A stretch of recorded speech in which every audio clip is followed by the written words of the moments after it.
రాజ్యాంగంలో రాజధాని లేనప్పుడు 3 రాజధానులనే మరి ఎందుకు అట్లా ఆ రోజు నాటకాలు ఆడారు? రాజధాని కావాలి, మాకు 35,000 ఎకరాలు సరిపోవు, ఇంకా ఎక్కువ కావాలని అసెంబ్లీలో తీర్మానం చేసినప్పుడు ఇదే వాగిన మాట్లాడే మాజీ ముఖ్యమంత్రి గారు ఇవాళ మళ్ళీ రాజ్యాంగంలో లేదు, మరి ఇంత ఎటకారంగా మరి చేయకూడదండి.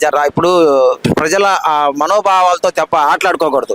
ఇట్లాగా రాష్ట్రం విడిపోయి ఊరికే తీసేసిన రాష్ట్రాన్ని తీసుకొచ్చి మళ్ళీ చంద్రబాబు నాయుడు గారు మళ్ళీ దాన్ని గాడిని పెడుతుంటే దానికి మళ్ళీ మీరు సమర్థించి ఇంకా ప్రజల పక్షాన నిలిచి ఇంకా దాన్ని ఇంకా ప్రోత్సహించాల్సింది పోయి ఇలాగ 3 రాజధానులు అంటారు, మావిగాని అంటారు, లేదంటే అసలు రాజ్యాంగంలో లేదంటారు. ఇన్ని రాష్ట్రాల్లో, ఇన్ని దేశాల్లో, అన్ని రాష్ట్రాల్లో మా రాజధానులు ఉన్నాయి. ఒక్క మన రాష్ట్రానికి ఎందుకు ఈ దరిద్రం నాకు అర్థం కావట్లేదు. మీకు తెలిసి మాట్లాడుతున్నారో తెలియక మాట్లాడుతారో మాకు అర్థం కావట్లేదు. మావిగాని అంటే ఈయన ఇక్కడ ఉండాల్సింది ఎక్కడ కాదు, వెస్టిండీస్ లోకి వెళ్ళాలి. అక్కడ ఇట్లాంటి పేర్లే ఉంటాయి. వెస్టిండీస్ లో అటు ఆస్ట్రేలియా అలా ఇట్లాంటి పేర్లు ఉంటాయి. ఇది ఆంధ్ర రాష్ట్రం అన్నా, ఇది ఇండియా అన్నా, ఇది భారతదేశంలో ఉండి మావిగను, బీవిగను, దీవిగను అసలు పేర్లు మీకు మైండ్ పనిచేస్తుందా? మీరు టాబ్లెట్లు వేసుకోవాల్సిన టైం వచ్చింది. మీరు ఒక పని చేయండి, కోర్టు పర్మిషన్ తీసుకొని లండన్ వెళ్ళండి. లండన్ వెళ్ళి మంచి టాబ్లెట్ తీసుకోండి. మా ప్రాణాలు తీయమాకండి, మా మనోభావాలు దెబ్బతీయమాకండి. ప్రతిసారి రాజధాని అనే ప్రతిసారి వచ్చి కూడా ఇట్లాంటి మాటలే మాట్లాడి ఇట్లాంటి కోతలే కోసి మా మనోభావాలు దెబ్బతీసి ప్లస్ మా రాష్ట్రానికి అభివృద్ధి లేకుండా మీరు చేసిన పని మూలంగా ఒక 20 సంవత్సరాలు రాష్ట్రానికి పోయింది. ఒకటే రాజధాని ఉంటే అందరికి యూస్ఫుల్ గా ఉంటది. ఇంకోటి ఏంటంటే ఎవరు ఎన్ని పెట్టుకున్నా గానీ రాజధాని అనేది అమరావతి అయింది. అమరావతి రాజధాని అవడం వల్ల చాలా వరకు కూడా చాలా మందికి కూడా ఉపయోగకరం. అన్ని జిల్లాలకు కూడా సెంటర్ పాయింట్ అమరావతి కాబట్టి రాజధాని ప్రజలందరితో మన ఆంధ్ర రాష్ట్రంతో మాత్రం అమరావతి రాజధాని అయితే అందరికీ భరోసా దొరికినట్టే. ఇంకోటి ఏంటంటే 3 రాజధానులు ఇవన్నీ అనేది అసలు కుదరన పని. దానివల్ల ఎవరికి యూస్ లేదు.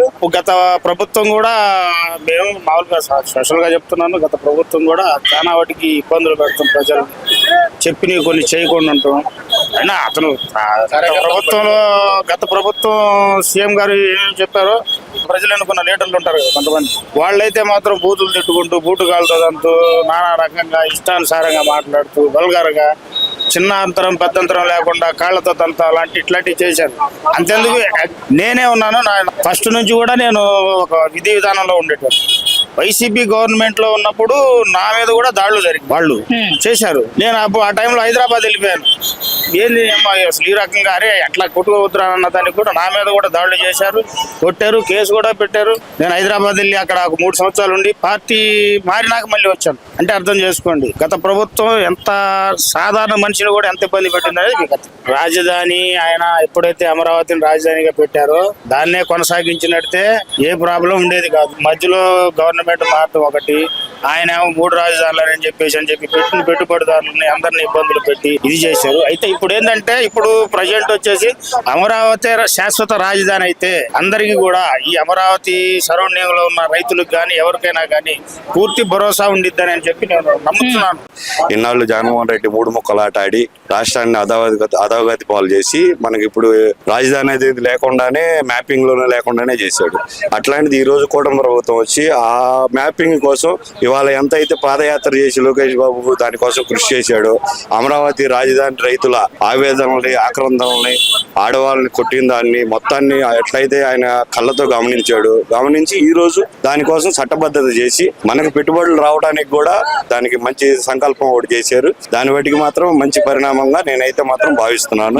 దాని వాటికి జగన్మోహన్ రెడ్డి ఈ రోజు దానికి కూడా హాజరు కాపోయాడు అంటే దానికి ఏంటంటే అతనికి రాజధాని అమరావతిలోనే ఉండాలి అని చెప్పేసి అతనికి ఎటువంటి ఇది లేదు. దాని గురించి అసలు రాజధాని అమరావతిగా ఉండాలి, అంతమంది రైతులు 1000 ఎకరాల పొలాలు ఇచ్చాడంటే, భూమి ఇచ్చాడంటే ఆ భూమికి ఆ వాల్యూ లేకోకుండా, ఆ రైతులకు వాల్యూ లేకోకుండా ఆ రోజు 5 సంవత్సరాల గవర్నమెంట్ వాళ్ళ పాదయాత్రలో కానీ వాళ్ళు దుర్గగుడికి వెళ్ళేటప్పుడు కానీ వాళ్ళని ఎంత ఇబ్బంది పెట్టాడు, ఎంత హింసలు పెట్టాడు అనేది ప్రజలందరికీ తెలుసు. కాబట్టి దాన్ని ఈ రోజు చట్టబద్ధత చేయడం అనేది మాత్రం న్యాయపరంగా అందరూ హర్షించే విషయం అని నేను భావిస్తున్నాను. మన రాజధానికి పెట్టుబడులు రావాలన్నా కానీ ఈ రోజు అన్ని కంపెనీలు వచ్చినాయి, అన్ని ఇది ఏది వచ్చినాయి, ఎక్కడి నుంచి వచ్చినాయి అనేది మాత్రం ఒకసారి ఆలోచించుకోవాల్సిన విషయమే. ఇప్పుడు కూడా మనం 3 రాజధానులు అన్న విషయం మీద అయినా కానీ ఇవాళ అటుపక్క చూసుకుంటే విశాఖను కానీ, ఇటుపక్క చూసుకుంటే గుంటూరు విజయవాడనే కానీ, అటుపక్క పోతే అనంతపూర్ కర్నూలు కడప చిత్తూరు ఆ ఏరియాలను కానీ అన్నింటినీ సమన్వయంగానే మన కూటమి ప్రభుత్వం అనేది. ఈ రోజున ఒక రాజధాని అనే విధానం ఎందుకు వచ్చిందని అంటే ఆ రాజధానికి మనకంటూ ఒకే రాజధాని ఉండాలని చెప్పేసి దాని మీద ఫైట్ జరుగుతుంది. కాబట్టి దాన్ని కూటమి ప్రభుత్వం వచ్చిన తర్వాత దాని మీద మీకు పూర్తి స్పష్టమైన ఆదేశాలు ఇవ్వడం జరిగింది. రాజధాని మనకు లేదు. చంద్రబాబు నాయుడు గారు ఆ రోజుల్లో మన మోడీ గారు అమరావతి వచ్చి శంకుస్థాపన చేసి చాలా ఎమ్మెల్యేలు, ముఖ్యమంత్రులు, ఎంపీలు, ఎమ్మెల్యే అందరూ అక్కడికి వచ్చారు. వచ్చి శంకుస్థాపన చేశారు, మట్టి కూడా తీసుకెళ్లారు. ఆ రోజుల్లో ఇక మన టైం బాగోలేక జగన్ అన్నయ్య వచ్చాడు. వచ్చిన తర్వాత అతను అమరావతి గురించి, పోలవరం గురించి ఏం పట్టించుకోవాలా. అతను నేను చేస్తా, ఇచ్చేస్తా, చేస్తా అని చెప్పేసి 3 చేయాలా 4 చేయాలని లెక్కేసుకొని అతను దాన్ని పట్టించుకోలేదు. అది వెనక్కి వెళ్ళిపోయింది. అయితే మన కూటమి పార్టీ గెలిచిన తర్వాత అమరావతి పోలవరం పని చాలా జోరుగా జరుగుతున్నాయి. ఇక పని గురించి ఆలోచించలేదు. డెవలప్ చెయ్యాలా అంటే మన ముఖ్యమంత్రి చంద్రబాబు నాయుడు గారు అతని వల్ల అయితే ఇక జగన్ వల్ల అవదు. ఎందుకంటే అతను నిమిషానికి మాట్లాడుతున్నారు. ఏం మాట్లాడితే ఎవరికి అర్థం కావట్లా. అతనికి అవకాశం ఇచ్చారు. ఒకసారి అవకాశం ఇచ్చిన తర్వాత కూడా అతను అవకాశాన్ని నిలబెట్టుకోలేదు. ఏంటంటే నేనే అని చెప్పేసి అతను పక్కన సలహాదారులు కూడాను ఎలా సలహా ఇస్తారంటే ఎదురు కొట్టినట్టు మాట్లాడతారు. ఏంటంటే అతను ఎక్కిన తర్వాత ఒక్క ఇటుగా కూడా పేర్చలేదు. పని కూడా మొదలు పెట్టాదన. అతను ఏంటంటే మంచి పని చేసినోడికి ఎవడెవడు పొల్లెట్టినట్టు అతను వచ్చి మధ్యలో వచ్చి అతను ఏదేదో చెప్తున్నాడు అతను. ఎందుకంటే అది ఏం చేయాలి అర్థం కావట్లా. ఆల్రెడీ ఏంటంటే అన్ని సీట్లు గెలిచి కూడా అంత మెజార్టీ వచ్చి కూడా మళ్ళీ తక్కువ సీట్లు అతను జారిపోయాడు. ప్రజలు చూస్తున్నారు అందరూ. ఎందుకంటే అతను ఏం చేశాడు, ఎలా చేశాడు అందరూ తెలుసు. అయితే మళ్ళీ మన చంద్రబాబు నాయుడు 4వ ముఖ్యమంత్రి అయ్యారు అంటే ప్రజలందరూ మంచి బలం ఇచ్చారు. కూటమి పార్టీ బలం ఇచ్చారు.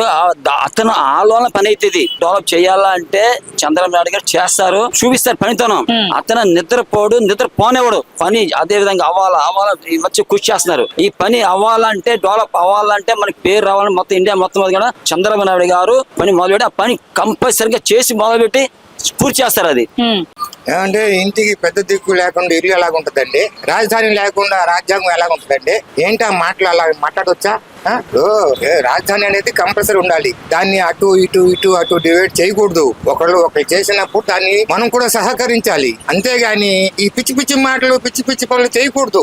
ఏదన్నా మానసికంగా ఇబ్బంది ఉంటే డాక్టర్ని చూపించుకోమనండి. కానీ ఇలాంటి వ్యాఖ్యలు చేయవద్దని నేను మనవి చేసుకుంటాను. ఏమండి అక్కడ ఉన్న ప్రజలకి ఈయన రెచ్చగొట్టడం తప్ప వేరేది ఏం లేదు. ఇప్పుడు ఇక్కడ రాజధాని పెట్టారు, అందరికి సెంటర్ ప్లేస్ లో ఉంది, అందరికి అవకాశంగా ఉంది. కానీ ఈ మళ్ళీ కొత్త వ్యాఖ్యలు ఇవన్నీ ఏంటంటే ఏమన్నా పిచ్చా లేకపోతే ఏంటో నాకు అర్థం కావట్లేదు. ఏమండి అమరావతిలో వేస్తులు ఉన్నారు, ఇక్కడ ఉన్నారు, అక్కడ ఉన్నారు, ఇవన్నీ పిచ్చి మాటలండి. ఇప్పుడు అమరావతి అనేది అందరికి సెంటర్ అయిన ప్లేస్, అందరూ వస్తానికి అవకాశం ఉన్న ప్లేస్ కాబట్టి ఆ రోజు ఆయన అది చేశారు. అది బాగుంది. మళ్ళీ దాన్ని చెడగొట్టి అక్కడ అంటారు, ఇక్కడ అంటారు, ఇవన్నీ పిచ్చి మాటలండి. ఇలా చేయకూడదు.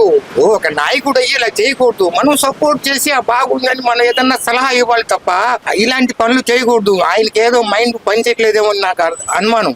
రాజకీయంగా ఒక వైపును ఆయన మానసికంగా కూడా పరిస్థితి బాగాలేదు. ఒకసారి వైజాగ్ హాస్పిటల్లో చూపించుకుంటే మంచిదేమో అని నేను అనుకుంటున్నా. ఏమండి చంద్రబాబు గారు అవ్వచ్చు, ఎవరన్నా అవ్వచ్చు, ఒక కూటమి ప్రభుత్వం కలిపి ఒకటి పెట్టిన తర్వాత మళ్ళీ దాన్ని మార్చడం, మళ్ళీ ఇక్కడ నుంచి తీసి అక్కడ పెట్టడం, ఇవన్నీ ఏంటండి? ఇవన్నీ పిచ్చి పనులు కదా.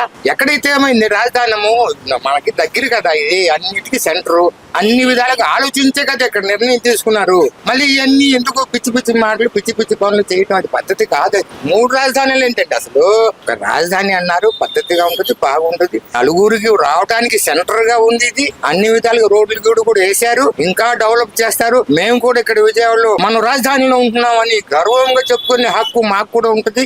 అమరావతి శాశ్వత రాజధాని, ఒకే ఒక రాజధాని అనే విధంగా ఒక తీర్మానాన్ని పెట్టారు. దీని మీద మీ అభిప్రాయం ఏంటి? మీరేమంటారు? ఈ అమరావతి ప్రాంత వాసులందరికీ కూడా ఇది చాలా శుభకరమైన పరిణామం అండి. ఎందుకనంటే అమరావతి వాసులందరూ కూడా ఎన్నో పాతలు పడ్డారు. గత గవర్నమెంట్ లో బూటకాలతో తన్నించుకొని, అలాగే అమరావతి టు తిరుపతి అని చెప్పేసి పాదయాత్రలు చేసి వాళ్ళందరూ కూడా నిద్రాహారాలు లేక మరి అమరావతి వాసులందరూ కూడా ఎంతో కష్టపడి ఎన్నో చేసి అమరావతిని పొందారు. ఈ రోజున అసెంబ్లీలో బిల్లు ప్రవేశపెట్టారు. నిరుద్యోగులకి ఎంప్లాయ్మెంట్ ఇస్తూ ఎక్కడికి వెళ్లకుండా, విదేశాలకు వెళ్లకుండా అమరావతి ప్రాంత వాసులందరూ కూడా పిల్లలు పిల్లలు కూడా చదువుకొని ఇక్కడే ఉద్యోగాలు చేసి ఎంతో డెవలప్మెంట్ అయితే అవకాశాలు ఉన్నాయని చెప్పి తెలియజేస్తున్నాము. ముఖ్యంగా తెలియజేసింది ఏంటంటే ఈ కూటమి ప్రభుత్వం మోడీ గారు కానీ, పవన్ కళ్యాణ్ గారు కానీ, మరి అలాగే చంద్రబాబు నాయుడు గారు కానీ ఈ కూటమి ప్రభుత్వంలో ఒక మంచి పరిణామం జరిగిందని చెప్పేసి అమరావతి ప్రాంత వాసులు అందరూ కూడా నిర్భయంగా గుండెల మీద చేయలేసుకొని పడుకోవచ్చు. తర్వాత ఏ గవర్నమెంట్ వచ్చినా ఎన్ని క్యాపిటల్ సిటీలు వచ్చినా సరే అమరావతి ఏకైక రాజధాని, అమరావతి క్యాపిటల్ గా నిలబడిపోతుందని చెప్పేసి ప్రాంతవాసులు అందరూ కూడా చాలా గౌరవంగా ఫీల్ అవుతున్నారు. వాళ్ళు ఫస్ట్ నుంచి కూడా క్యాపిటల్ అమరావతిని వ్యతిరేకిస్తానే ఉన్నారండి. వైసీపీ గవర్నమెంట్ మొత్తం అమరావతి అవ్వకూడదని చెప్పేసి ఎన్నో ప్రయోగాలు చేసింది. అవన్నీ కూడా ధీటుగా ఈ రోజున కూటమి ప్రభుత్వం అమరావతి వాసులకి వచ్చిన మహత్తరమైన గిఫ్ట్ అండి ఇది.